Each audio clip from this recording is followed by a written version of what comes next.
ಪ್ರೀತಿ ಹಕ್ಕಿಯು ನಾವೀಗ ಜೋಡಿ ಹಕ್ಕಿಯು.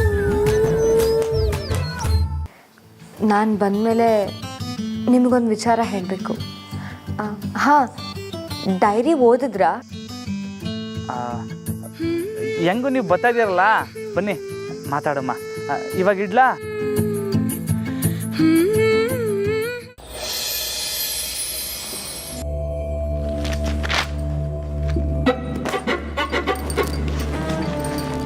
ಅಕ್ಕವ್ರೆ, ಏನ್ ಮಾಡ್ತಿದ್ದೀರಿ? ಬ್ರಹ್ಮಾಸ್ತ್ರ ಒಂದಿದೆ ಅಂತ ಹೇಳಿದ್ನಲ್ಲ, ಅದನ್ನ ತಯಾರು ಮಾಡ್ತಿದ್ದೀನಿ ಕಣೆ. ಅಂದ್ರೆ ಡೈರಿನ ಪಡ್ಕೊಳ್ಳೋ ನಾಟಕಕ್ಕೆ ಸ್ಟೇಜ್ ರೆಡಿ ಮಾಡ್ತಾ ಇದ್ದೀನಿ. ಇವತ್ತೇ ಸಿಗ್ತೈತಾ ಅಕ್ಕವ್ರೆ? ಇನ್ನು 2 ದಿನದಲ್ಲಿ ಆ ಟೀಚರ್ ವಾಪಸ್ ಬಂದ್ಬಿಡ್ತಾಳಲ್ಲ. ಹಾಂ, ಅಷ್ಟರಲ್ಲಿ ಆ ಡೈರಿನ ನಮ್ಮ ಕೈ ಪಡ್ಕೊಳ್ಳೇಬೇಕಲ್ವಾ? ಹೌದೌದು ಅಕ್ಕವ್ರೆ. ಆದ್ರೆ ಆ ಡೈರಿನ ತಕ್ಕೊಳ್ಳೋದಕ್ಕೆ ಈ ಪುಸ್ತಕ ಪೇಪರ್ನೆಲ್ಲ ಯಾಕೆ ಹಿಂಗೆ ಹರಡ್ಕೊಂಡಿದ್ದೀರಾ? ನಿನ್ನ ತಲೆಯಲ್ಲಿ ಏನೇ ಇದೆ ಪೆದ್ದಿ? ಈಗ ನಾನು ಮಾಡ್ತಿರೋ ಪ್ಲ್ಯಾನ್ ಏನಾದರೂ ವರ್ಕೌಟ್ ಆದರೆ ನಾನು ಕೇಳ್ದೇನೆ ಆ ಕೋಣ ಡೈರಿನ ನನ್ನ ಕೈಗೆ ತಂದು ಕೊಡ್ತಾನೆ. ಅಂಥದ್ದು ಏನು ಪ್ಲ್ಯಾನ್ ಅಕ್ಕವ್ರೆ? ಬಾ.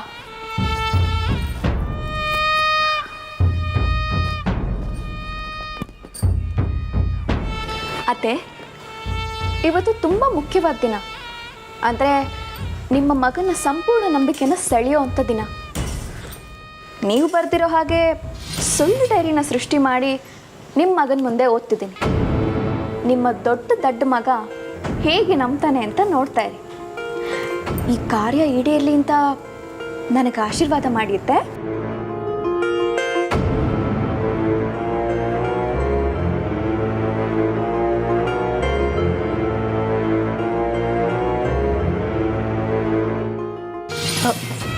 ಅಕ್ಕವ್ರೆ, ಕೋಣ ಬಂತು.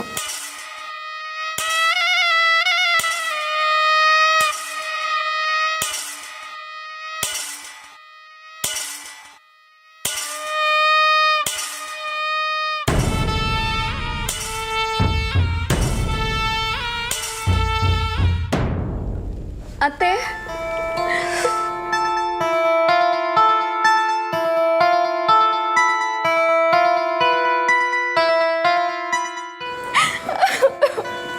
ಅಕ್ಕವ್ರೆ, ಅಳ್ಬೇಡಿ. ಅದಕ್ಕೆ ಏನಾಯ್ತು? ಅದಕ್ಕೆ ಯಾಕೆ ಅಳ್ತಾ ಇದ್ದೀರಾ?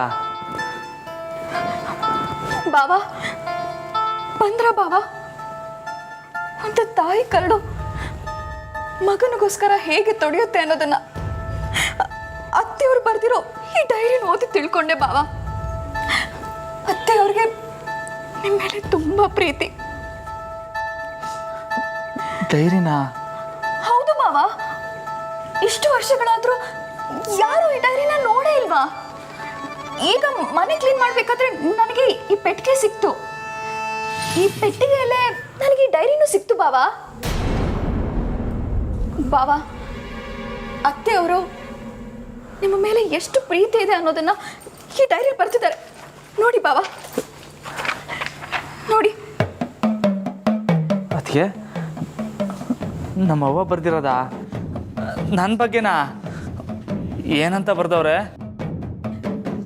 ಬರೀ ಬರ್ತಿರೋದಲ್ಲ ಬಾವಾ, ನೀವು ಚಿಕ್ಕವರಿದ್ದಾಗ ಹಿಡಿದಿದ್ದ ಫೋಟೋಗಳು, ನೀವು ಆಟ ಆಡ್ತಿದ್ದ ವಸ್ತುಗಳನ್ನೆಲ್ಲ ಆ ಪೆಟ್ಟಿಗೆಯಲ್ಲಿ ಎತ್ತಿಟ್ಟಿದ್ದಾರೆ.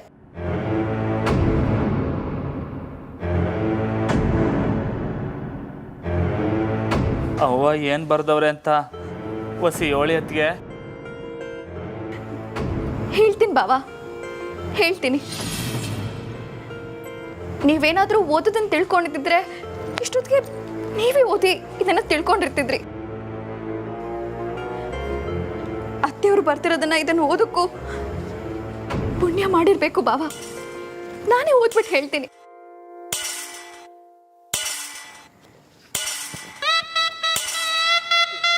ನನ್ನ ಮಗ ರಾಮ ಓದಲ್ಲಿ 0 ಅಂತ ಎಲ್ಲ ಆಡ್ಕೋತಾರೆ. ಆವಾಗ ನನ್ನ ರಾಮನ ಮೇಲೆ ನನಗೂ ಕೋಪ ಬತ್ತಿತ್ತು. ಅವನಂದ್ರೆ ನನ್ನ ಜೀವ,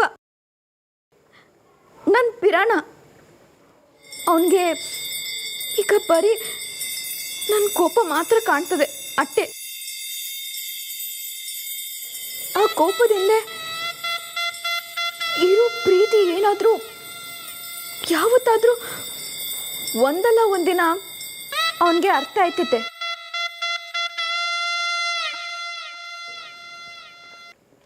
ನನ್ನ ರಾಮ ಈಗ ಕಲಿದೇ ಇರ್ಬೋದು, ಆದರೆ ಅವನಲ್ಲಿ ಒಳ್ಳೆತನ ಇದೆ.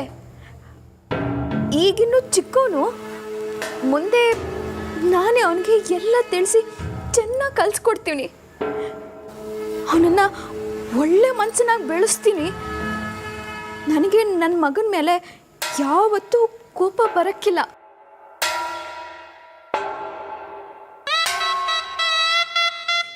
ಇಂಥ ಮಗನ ಪಡೆಯೋಕೆ ಎಂಥ ತಾಯಿನಾದರೂ ವರ ಪಡೆದಿರಬೇಕು. ನನ್ನ ಮಗ ಜಗತ್ತಿಗೆ ಶ್ರೇಷ್ಠ.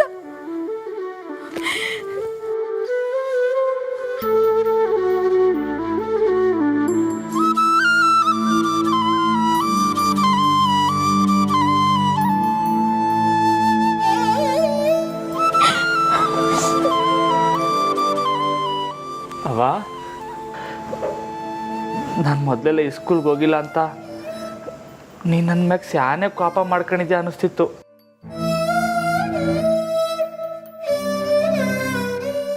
ಆದ್ರೆ ಇವಾಗ ಗೊತ್ತಾಯ್ತು ನಿಂಗೆ ನನ್ನ ಮ್ಯಾಗ ಕೋಪ ಇಲ್ಲ, ನನ್ನ ಮ್ಯಾಗ ಏಟ್ ಪಿರುತಿ ಮಡಗಿದ್ದೆ ಅಂತ. ಅವ್ವ, ನನಗೂ ನೀನಂದ್ರೆ ಇಷ್ಟನವ್ವ. ನೀನಿದ್ದಿದ್ರೆ ನನ್ನ ಸಂದಾಗಿ ನೋಡ್ಕೊತಿದ್ದೆ.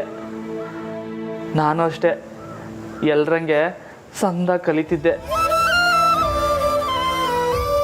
ಯಾಕವ ನನ್ನ ಬಿಟ್ಟು ಹೊಂಟೋದೆ? ಹೇಳವ, ಯಾಕೆ ನನ್ನ ಬಿಟ್ಟು ಹೊಂಟೋದೆ?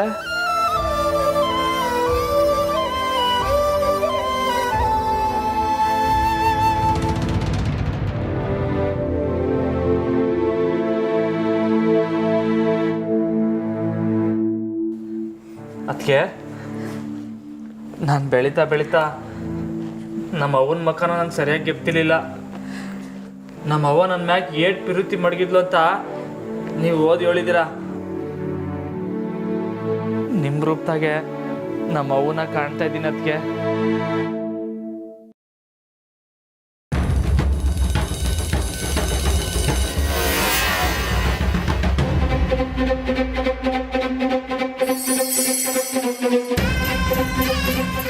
ಅಯ್ಯೋ ಬಾವ, ಅಂತ ದೊಡ್ಡ ಮಾತಾಡಬೇಡಿ. ಇವತ್ತು ಅತ್ತೆಯವ್ರು ಬರೆದಿರೋ ಡೈರಿ ಓದೋಕೆ ಸಿಕ್ಕಿದ್ದು ನನ್ನ ಪುಣ್ಯ. ನಾನೇನಾದರೂ ಈ ಡೈರಿನ ಇವತ್ತು ಓದಿರಲಿಲ್ಲ ಅಂತಿದ್ರೆ ಇದು ಹೀಗೆ ಮಾಯ ಆಗೋಗಿರ್ತಿತ್ತು.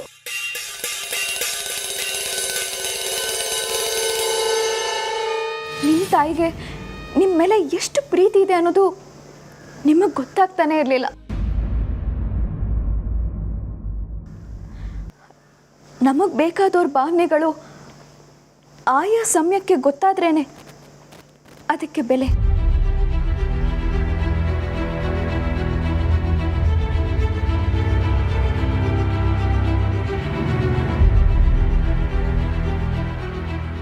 ನಾನು ಹೇಳಬೇಕಾಗಿರೋದನ್ನೆಲ್ಲ ಈ ಡೈರಿಯಲ್ಲಿ ಬರೆದಿದ್ದೀನಿ. ಉತ್ತರ ಸಿಗುತ್ತೆ ನಿಮಗೆ. ಓದ್ಬಿಟ್ಟು ಹೇಳಿ. ಅದಕ್ಕೆ ಮಾತು 100% ದಿಟ. ಅವನ್ ಇಸದಲ್ಲ ಆದಂಗೆ ಮೇಡಮ್ ಇಸದಲ್ಲ ಆಗಬಾರ್ದು.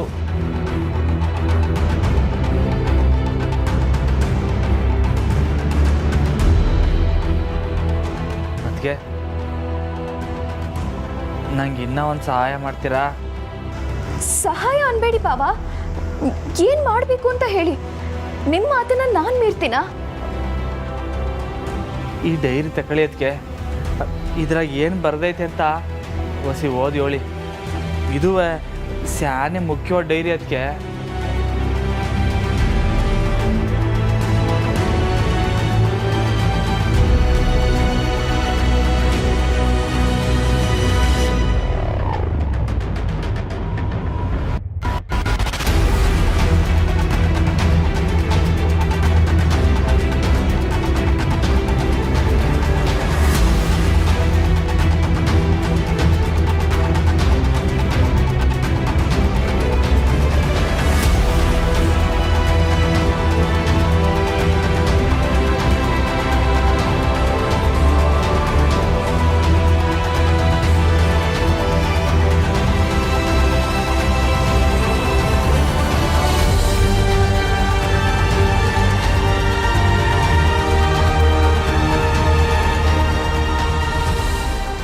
ಅತ್ತೆಯವರೇ, ನಿಮ್ಮ ಆಶೀರ್ವಾದ ನನ್ನ ಮೇಲಿದೆ ಅಂತ ಗೊತ್ತಾಯಿತು.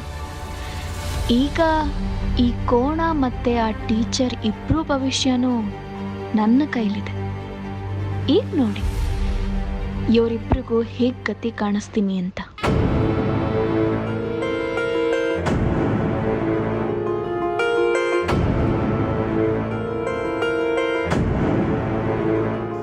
ಖಂಡಿತವಾಗ್ಲೂ ಓದ್ ಹೇಳ್ತೀನಿ ಬಾವ.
ಸಾಕು ಸಾಕು.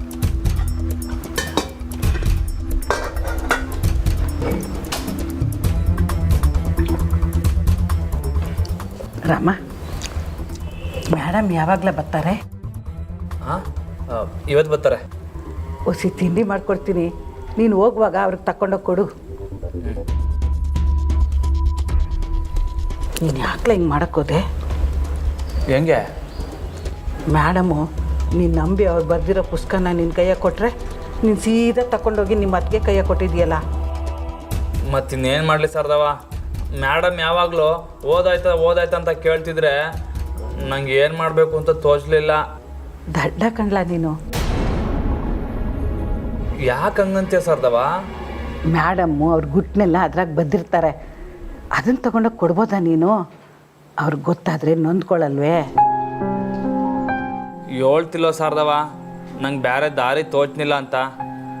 ನಾನು ಡೈರಿ ಓದಿಲ್ಲ ಅಂತ ಮೇಡಮ್ ಮುಂದೆ ತಲೆ ತೆಗೆಸ್ಕೊಂಡು ನಿಂತ್ಕೊಳ್ಳೋಕ್ಕಿಂತ ಅದಕ್ಕೆ ಕೈಲಿ ಓದಿಸೋದೇ ಒಳ್ಳೇದನ್ನಿಸ್ತು.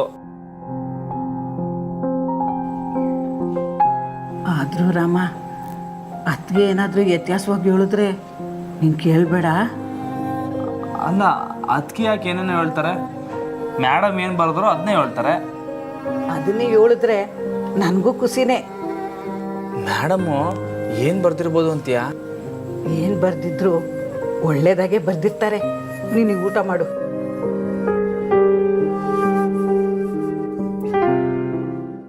ಮೇಡಮ್ಮು ಏನು ಬರ್ದಿರ್ಬೋದು?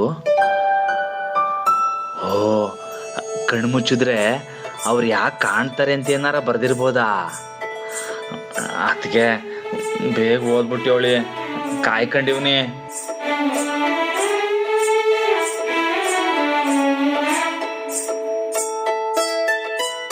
ರಾಮೂರು ಡೈರಿ ಓದಿರ್ತಾರ, ದೂರ ಇದ್ರೂ ಯಾವಾಗಲೂ ಅವ್ರ ನೆನಪೇ ಆಗ್ತಿದೆಯಲ್ಲ. ಯಾಕೆ ಹೀಗಾಗ್ತಿದೆ? ಹಾಗಾದರೆ ಇದು ನಿಜವಾಗ್ಲೂ ಪ್ರೀತಿನೇನಾ? ಇದಕ್ಕೆ ರಾಮವ್ರು ಹೇಗೆ ರಿಯಾಕ್ಟ್ ಮಾಡ್ತಾರೆ? ಅವ್ರ ಡೈರಿನ ಓದಿದ್ರೆ ಏನು ಹೇಳ್ಬೋದು?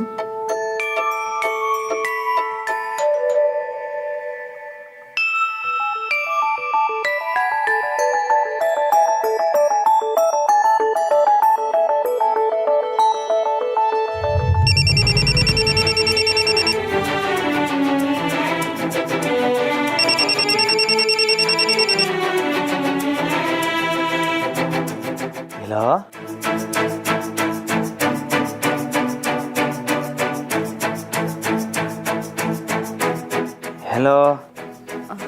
ಹಾಂ ರಾಮವ್ರೆ, ಹೇಳಿ. ನಾನು ಇವತ್ತು ಹೊರಡ್ತಾ ಇದ್ದೀನಿ. ಹೋ, ಸೂಪರು. ಬನ್ನಿ ಬನ್ನಿ, ನಾನೇ ಬಸ್ ಸ್ಟ್ಯಾಂಡಿಗೆ ಬಂದು ನಿಮ್ಮನ್ನ ಕರ್ಕೊಬರ್ತೀನಿ. ಇಲ್ಲ ಬೇಡ, ಸುಮ್ಮನೆ ನಿಮ್ಗೆ ಯಾಕೆ ತೊಂದರೆ?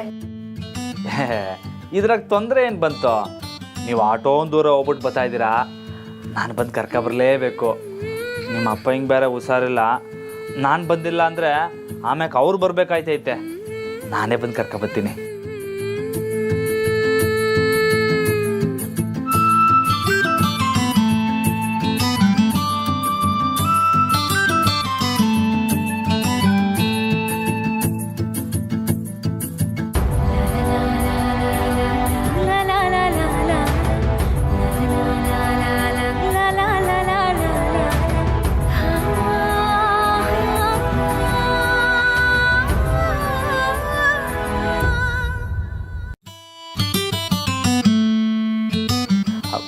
ಈಕಿತ ದೊಡ್ಡ ಗಾಡಿ ತರ್ತೀನಿ, ಚಿಕ್ಕ ಗಾಡೀಲಿ ಕಷ್ಟ.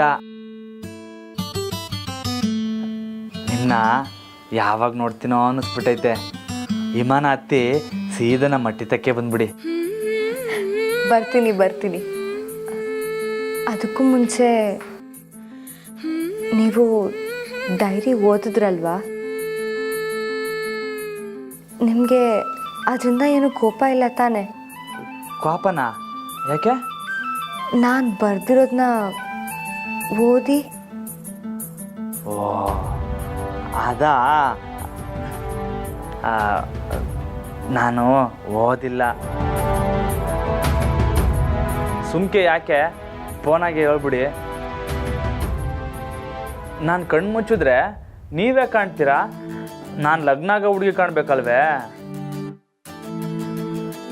ಮೇಡಮ್, ನನಗೊಂದು ಡೌಟು. ನೀವು ಕಣ್ಣು ಮುಚ್ಚಿದ್ರೆ ನಿಮ್ಗೆ ಯಾರು ಕಾಣ್ತಾರೆ?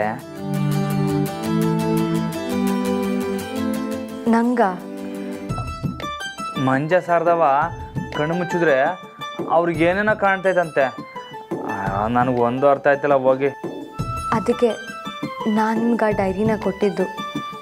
ಅದನ್ನು ಓದಿದ್ರೆ ನಾನು ಕಣ್ಮುಚ್ಚಿದ್ರೆ ಯಾರು ಕಾಣಿಸ್ತಾರೆ ಅಂತ ಬರ್ತಿದ್ದೀನಿ. ಓ ಹಂಗ?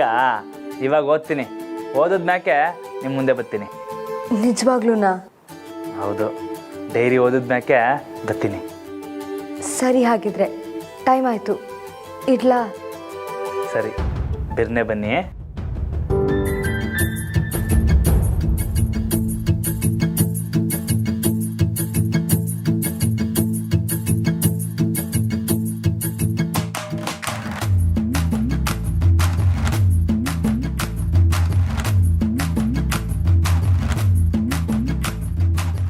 ರಾಮ್ ಅವರು ಈಗ ಡೈರಿ ಓದ್ತಿದಾರಂತೆ. ಏನು ಅನ್ಕೋತಾರೋ ಏನೋ.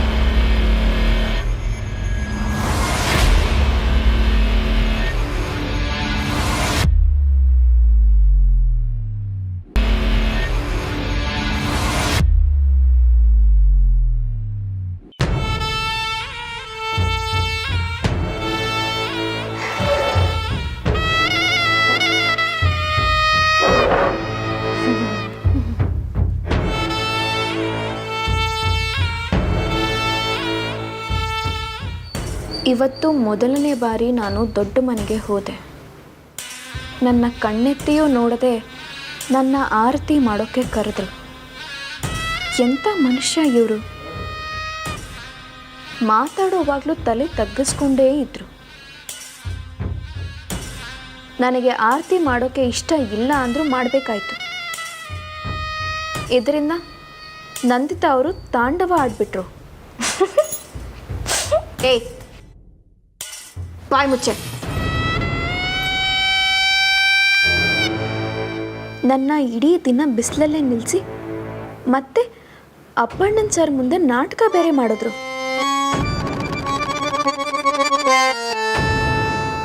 ಅವ್ರನ್ನ ಹಾಗೆ ಅನಿಸುತ್ತೆ, ತುಂಬ ಕೋಪ ಮತ್ತೆ ಹಠ. ಇದೇನಕ್ಕ ಹಿಂಗೆಲ್ಲ ಬರ್ದೋಳೆ?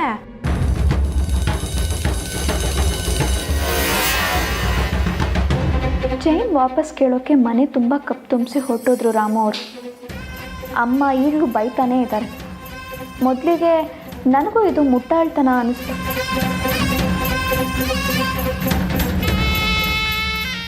ಆದರೆ ಅವ್ರ ಉದ್ದೇಶ ಮಾತ್ರ ತುಂಬಾ ಬಲವಾಗಿತ್ತು.